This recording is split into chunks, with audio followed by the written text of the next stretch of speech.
হাতে কোনো খাবার আমাকে দিও না প্লিজ, কারণ ও একটা অপয়া। আমি চাই না ওর সংস্পর্শে এসে আমার কপালটা ওর মতো হোক। পরপর 3বার চেষ্টা করলাম, 3টাই মেয়ে সন্তান হলো। সেইবার বাচ্চাটা হওয়ার আগে মারা গেল। ভাবতেছি কি মা, আমি আরেকটা বার চেষ্টা করে দেখি। আবারও সন্তান নেবে? হ্যাঁ নিবো, কারণ আমার ছেলে সন্তান চাই।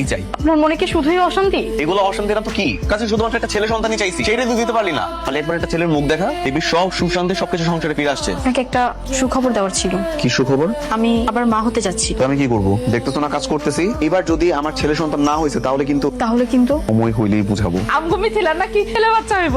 বাহ, এটা অনেক দারুণ খবর রে আপু।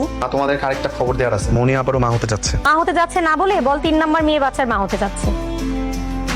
কিরে, কত মাস চলতেছে এখন তোর? 3 মাস। তাইলে তো কালকে সকালে একবার ডক্টর দেখানো লাগে, চেক আপ করলে জানতে পারবো ছেলে হবে না মেয়ে হবে। আপনার হাজবেন্ড কই? উনি একটু ওয়াশরুমে গিয়েছে। বাচ্চা ভালো আছে, হার্টবিটও ভালো আছে আপা, আলহামদুলিল্লাহ। আচ্ছা ম্যাডাম, ছেলে নাকি মেয়ে? এটা তো বলা যাবে না আপা, দেশের আইন অনুযায়ী বলা নিষেধ। এর বাচ্চা ছেলে না মেয়ে। মানে আপনি রিপোর্ট দেখছেন, ছেলে না মেয়ে? দেশের আইন জানেন না? বাচ্চা কোন লিঙ্গের এটা বলা সম্পূর্ণ আইনত অপরাধ, সুতরাং আমি বলতে পারবো না। তুই নিজে এগুলো করাইছো, ডক্টরে বলছিস না যাতে আমরা সত্যি না বলে? আমি কিছু বলি না। তুই না বলে আবার বললো না কেন?